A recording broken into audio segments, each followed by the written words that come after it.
Hello, good evening student. আমরা আজকে আবার নতুন ক্লাসে চলে এসেছি। আজকে আমাদের টপিক ক্লাস 11 এর 3 নম্বর চ্যাপ্টার জল। সেই আমরা জানি, ছোটবেলা থেকেই জানি জল আমাদের কতটা উপকার, জল আমাদের কি কাজে লাগে, আর জল ছাড়া আমরা তো বাঁচতে পারবো না। আমরা একটা বক্তব্য শুনে এসেছি, জলই জীবন। সুতরাং আজকে আমাদের পুষ্টিবিজ্ঞানে জয় নিউট্রিশন স্টাডিতে আমরা যে চ্যাপ্টারটা পড়তে চলেছি সেটা হলো জল। জল ছাড়া আমরা কি অচল, তাই তো, জল ছাড়া আমরা অচল। আমাদের চ্যাপ্টার নাম কি? জল। আর আমরা প্রথমে দেখে নেব মানব দেহে যে জল, মানব দেহে কি, মানব দেহে যে জল থাকে সেই জলটির অ্যামাউন্ট সম্পর্কে আমরা একটু পরিচিত হয়ে যাব। একটি মানব দেহে মোট জলের বন্টনের প্রাপ্তবয়স্কদের প্রাপ্তবয়স্ক যেসব পুরুষ আছে তাদের 60% জল থাকে, নারীদের ক্ষেত্রে 50 থেকে 55%, আর নবজাত শিশুদের 70 থেকে 75%। মানে আমরা এখানে মানুষকে তিনটে বোঝায়, একটা নারী, একটা পুরুষ, একটা শিশু।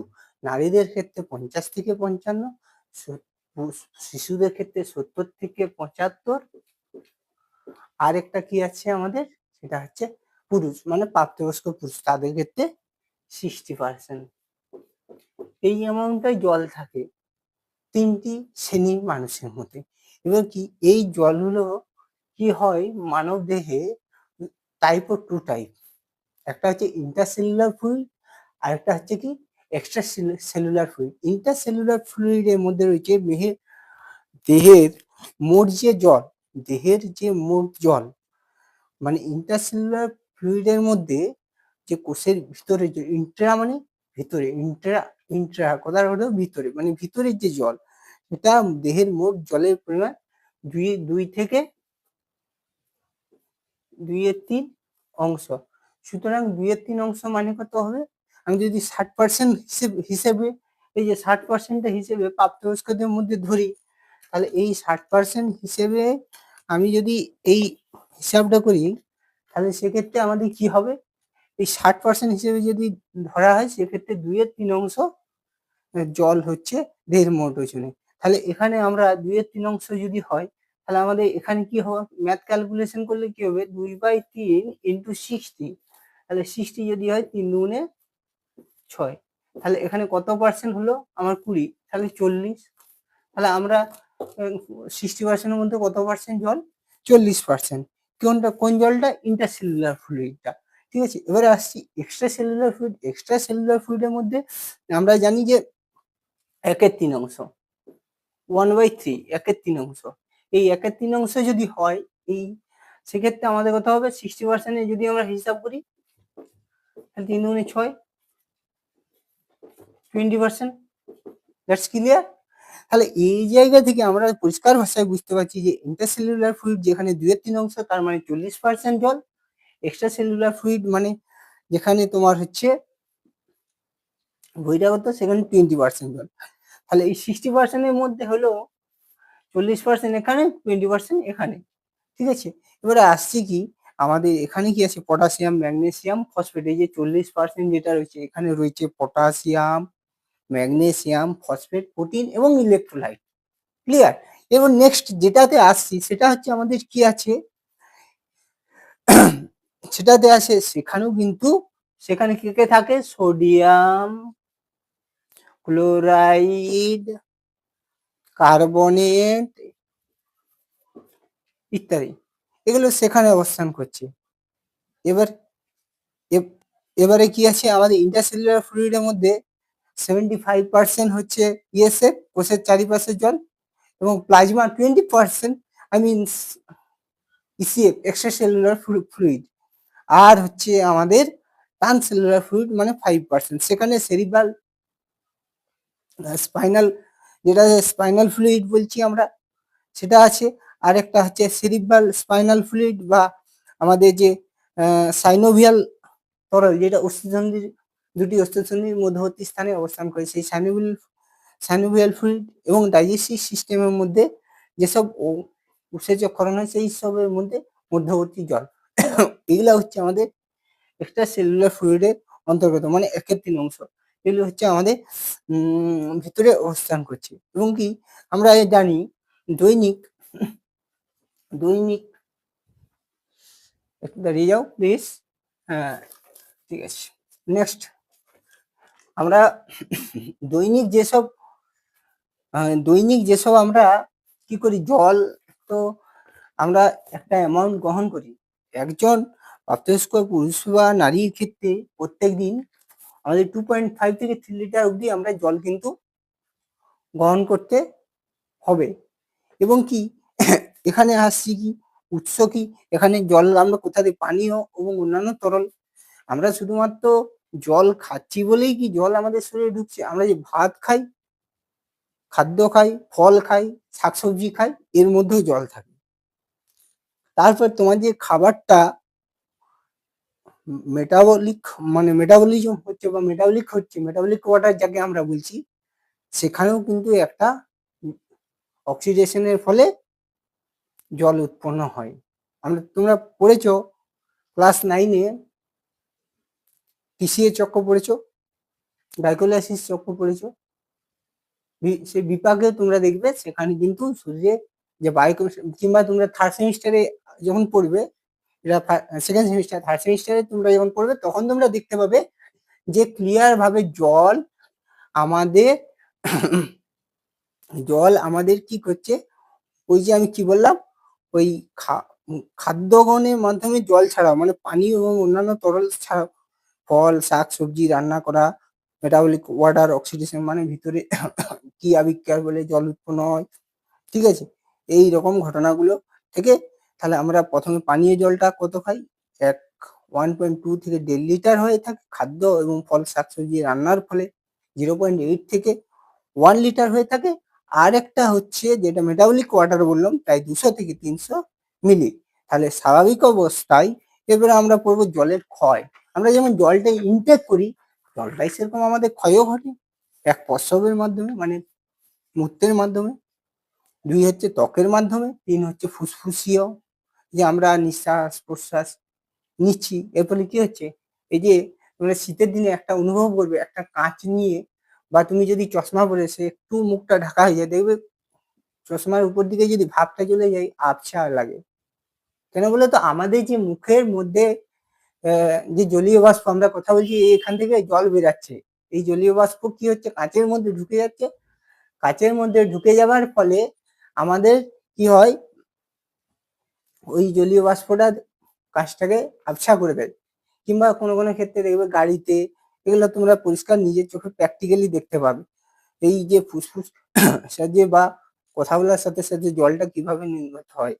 এবারে আসছি কি মলের মাধ্যমে, ত্বকের মাধ্যমে, এগুলোর মধ্যেও জল নির্গত হয়। প্রায় মোট যে জলটা ক্ষয় হয় 2 থেকে 2.5 লিটার, ঠিক আছে। মেটাবলিক ওয়াটার মানে আমি আগেই বলেছি বিপাক। মেটাবলিক মানে সেখানে কার্বোহাইড্রেট প্রোটিন ফ্যাটের অক্সিডেশন ঘটে, এটিপি উৎপন্ন হয়, জল উৎপন্ন হয়। আমি আগে বলেছি তোমরা গ্লাইকোলাইসিস পড়েছো, টিসিএস সাইকেল পড়েছো। আবার নেক্সট সেশনে মানে থার্ড সেমিস্টারে আবার ভালো করে পড়বে, ডিটেলস পড়বে, বেটার ভাবে পড়বে, ভালো করে জানবে। তখনই তোমরা দেখতে পাবে যে কোন অবস্থায় কিভাবে জল উৎপন্ন হচ্ছে শরীরের মধ্যে। এবারে কি ওই মাইটোকন্ড্রিয়ার মধ্যে অবস্থিত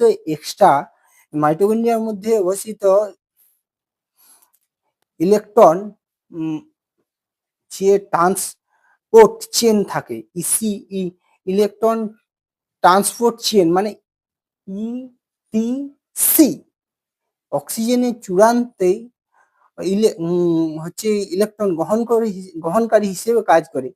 ইলেকট্রন ও হাইড্রোজেন আয়ন একত্রিত হয়ে অক্সিজেনের সাথে বিক্রিয়া করে জল উৎপন্ন হয়।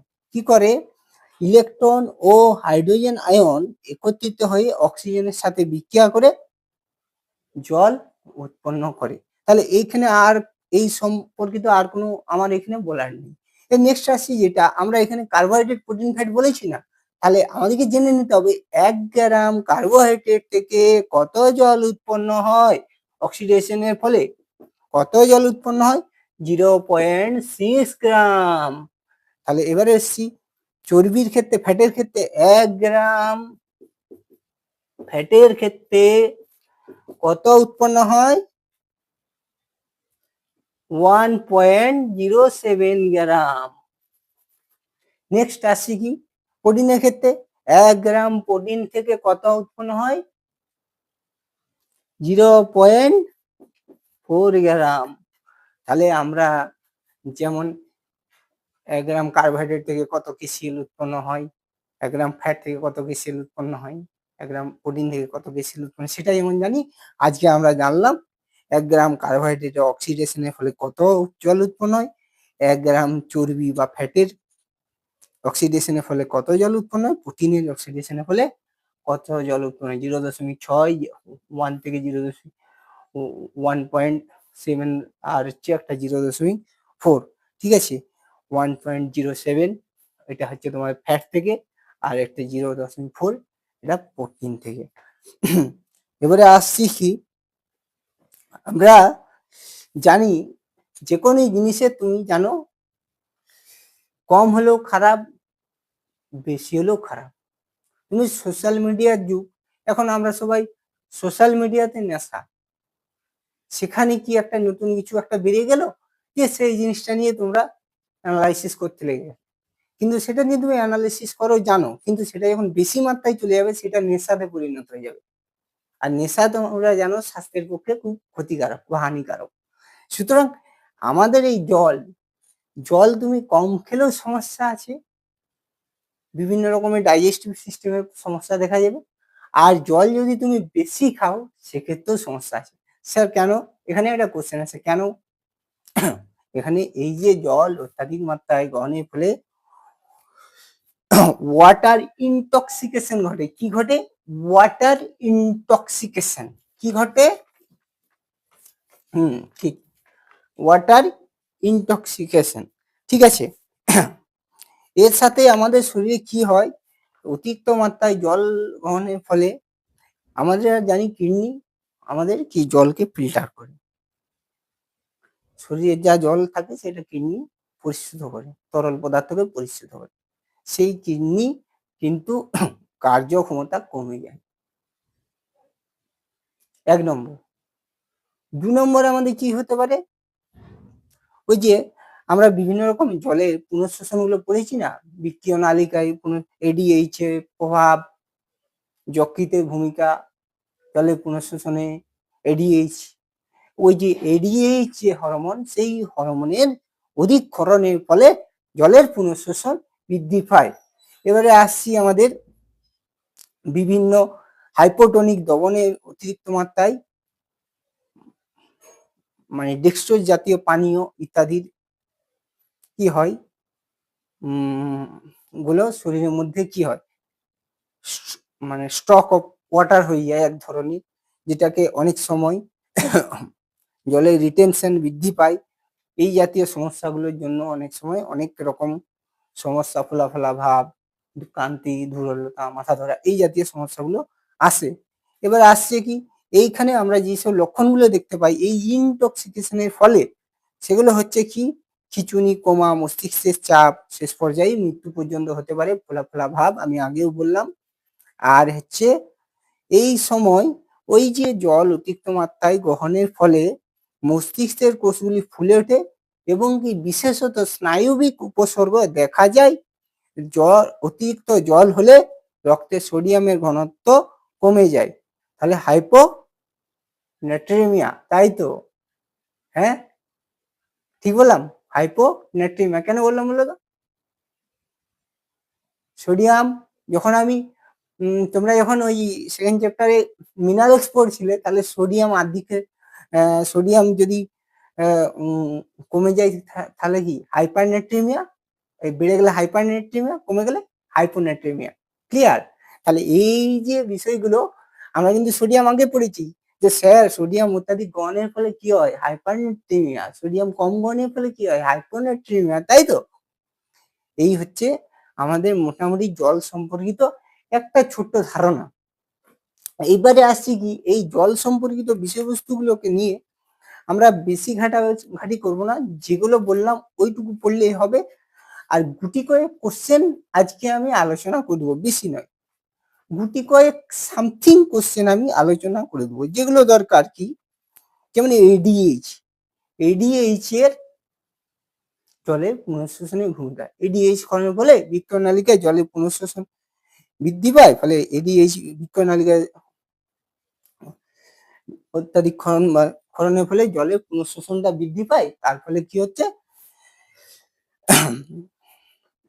হাইপোথ্যালামাসে এডিএইচ কোথা থেকে ক্ষরিত হয়? হাইপোথ্যালামাসে নিউরন দ্বারা বাহিত হয়ে পশ্চাৎ পিটুইটারি থেকে নির্গত হয় এবং কি জলের পুনঃশোষণকে এডিএইচ বৃদ্ধি করে।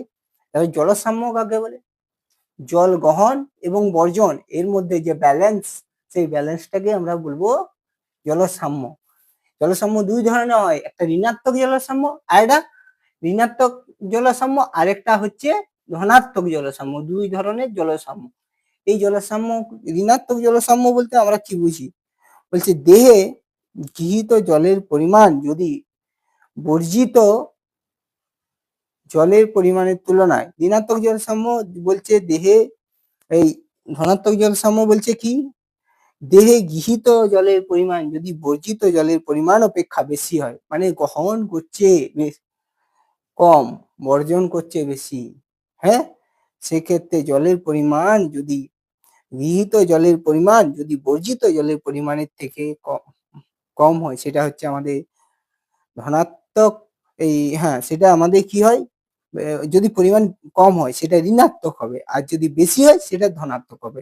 পজিটিভ মানে বেশি, আর ঋণাত্মক মানে কম। তার মানে কি বলছে, দুই ধরনের জলসাম্য, ধনাত্মক জলসাম্য এবং ঋণাত্মক জলসাম্য। যদি গৃহীত জলের পরিমাণ বর্জিত জলের অপেক্ষা বেশি হয়, সেই অবস্থাকে ধনাত্মক জলসাম্য।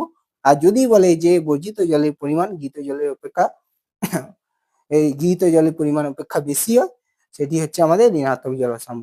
এই হচ্ছে আমাদের গেল জলসাম্য। এবারে কি হয়, এই জলসাম্যগুলোর মধ্যে আমাদের যদি দেহে জলশূন্যতা লক্ষ্য করা যায়, জলশূন্যতা, জলশূন্যতা মানে কি, এই যে শীতের দিনে আমরা দেখতে পাই যে জল, আমাদের ঠোঁট মুখগুলো শুকিয়ে যাচ্ছে, শুকনো শুকনো লাগছে, কেন বলতো? গরমের দিনে আমরা যেভাবে জলটাকে পান করি টাইম মতো, প্রপারলি টাইম মেনটেন্স, নিয়ম অনুযায়ী, কিন্তু সেই জায়গায় কিন্তু বর্তমানে এই শীতকালে আমরা সেই জলটা পান করতে পারি না।